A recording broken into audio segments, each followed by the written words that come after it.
The father of Hazrat Abdul Aziz bin Abu Hazim reports from Hazrat Sahal bin Sa'ad radiyallahu anhu that he, at the time of the battle of Khaybar, heard the Prophet sallallahu alaihi wasallam saying, "Now I will hand this standard over to a person at whose hands Allah Jalla Jalaluhu will confer victory."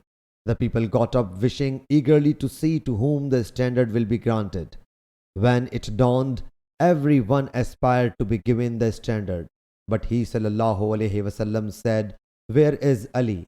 It was said, "He has got sore eyes." He was summoned at his behest, and he sallallahu alaihi wasallam put this spittle in his eyes. So he recovered his health as if he had never got a sore eye. He sallallahu alaihi wasallam said, "We fight with them so that they should also become like us, become Muslims.